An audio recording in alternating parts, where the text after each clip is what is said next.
Hello everyone, नमस्ते अनि स्वागत छ हजुरहरूलाई हिमालय किचनमा। आज म हजुरहरूको लागि लिएर आएको छु एकदमै मिठो स्वादिलो आलु बोडी तामाको रेसिपी। ल अब यसको लागि मैले यहाँ प्रेसर कुकर बसाएकी छु र यसमा मैले राखेँ 2 कप भिजाएको बोडी। त्यसैगरी एउटा ठुलो साइजको आलुलाई यसरी ठुलो चानामा काटेर राखेको छु, त्यसलाई राखेँ। मैले यसमा राखेँ आधा सानो चम्चा बेसार र नुन राखेँ मैले थोरै। अब मैले राखेँ 1 ग्लास पानी, यसमा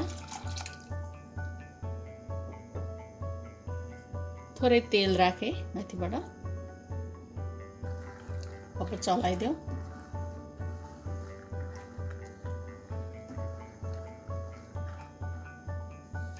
मैले अरू थोरै पानी राखेँ। अब यसरी हामी यसलाई कभर गरेर यसलाई 3 सिटी लगाउने छौँ।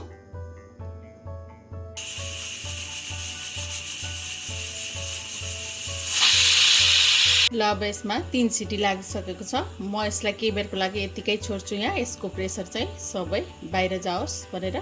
त्यसपछि मात्र म यसलाई खोल्ने छु।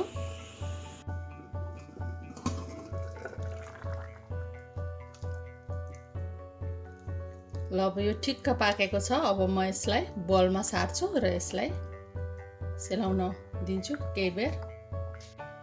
ल अब फेरि मैले यहाँ प्यान बसाएँ। यसमा मैले राखेँ 2 ठुलो चम्चा तेल।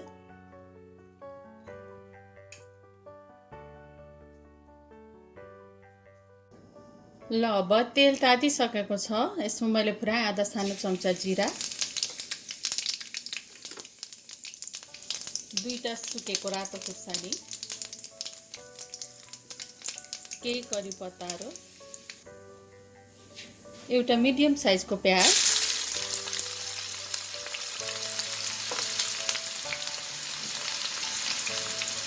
थोरै नुन राखेँ प्याज राखेपछि। अब यसलाई हल्का केही बेर फ्राई गरौँ प्याजलाई।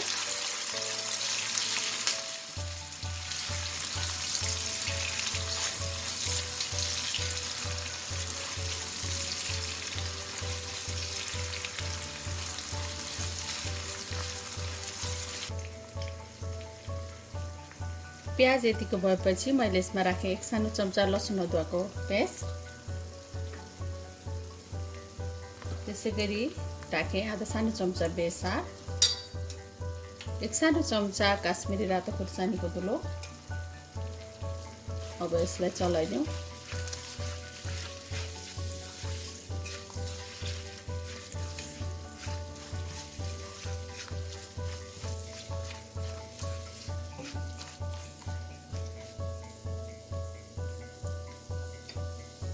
अब मैले यसमा राखेँ 1 कप जति तामा, यसरी मसिनो गरेर काटेको।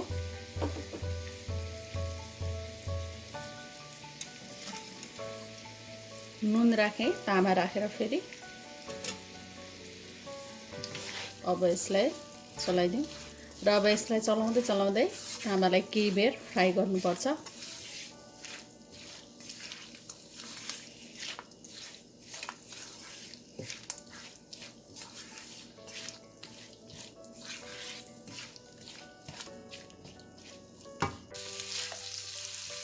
तामालाई केही बेर फ्राई गरेपछि अब मैले यसमा राखेँ एउटा मिडियम साइजको टमाटर। तामा चाहिँ हजुरहरूले लिनुभएको एकदम अमिलो छ भने टमाटर नराख्न पनि सक्नुहुन्छ। टमाटर चाहिँ अप्सनल हुन्छ यसमा।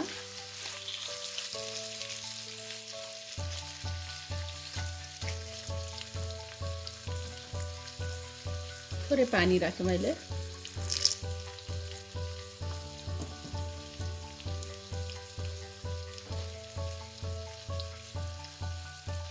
र थोरै नुन राखेँ टमाटर राखेर।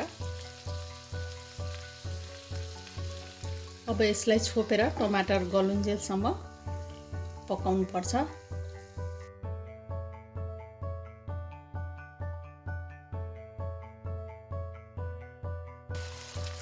ल अब टमाटर पनि राम्ररी गलिसकेको छ।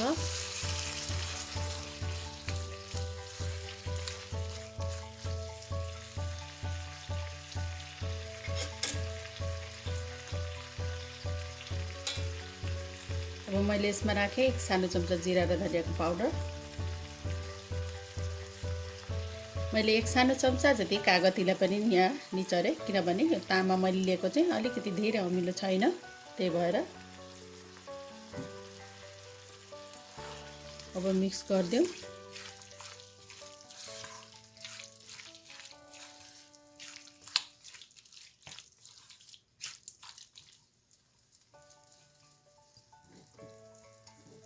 ल अब मैले राखेँ अघि मैले पकाएको बोडी र आलुलाई, र मैले यसमा राखेँ 1 सानो चम्चा जति घिउ। यसमा बटर पनि राख्न सकिन्छ, र आफूलाई राख्न मन नहुँदा घिउ बटर नराखे पनि यसलाई बनाउन सकिन्छ।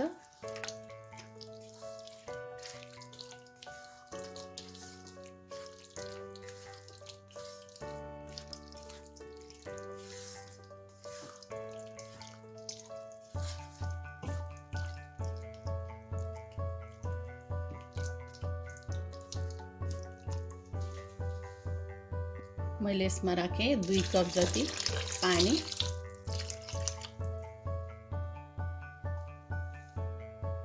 केही हरियो धनियाको पत्ताहरू, तर नुन थप्दैछु म आफ्नो स्वाद अनुसार। ल अब फेरि मिक्स गरिदिउँ। अब यसलाई यतिकै 9-10 मिनट जति अरू पकाउनु पर्छ।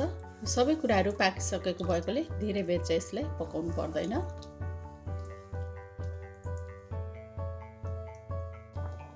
ल अब हाम्रो आलु बोडी र तामा चाहिँ अब पाकि नै सक्यो।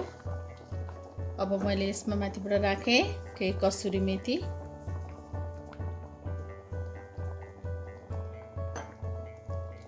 एक चौथाई चम्चा गरम मसला राखेँ,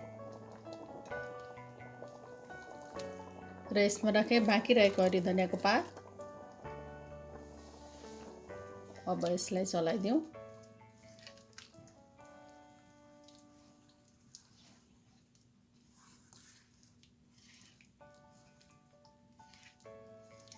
ल अब भने हाम्रो बोडी, तामा र आलु एकदम खानको लागि रेडी भएको छ।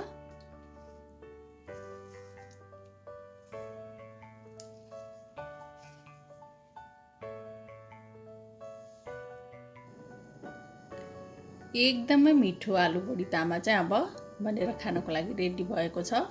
हजुरहरू पनि यसै गरी आलु बोडी तामा बनाएर अवश्य पनि इन्जोय गर्नु होला। एकदमै मिठो हुन्छ यसरी बनाउँदा। हस् त, यो रेसिपी हजुरहरूलाई राम्रो लाग्यो भने हाम्रो भिडियोलाई लाइक, कमेन्ट, सेयर गरिदिनु होला। यस्तै रेसिपीहरूको लागि हाम्रो च्यानललाई सब्स्क्राइब पनि गरिदिनु होला। सब्स्क्राइब गरिसकेपछि नजिकै रहेको नोटिफिकेसन बेललाई पनि अवश्य पनि क्लिक गरिदिनु होला।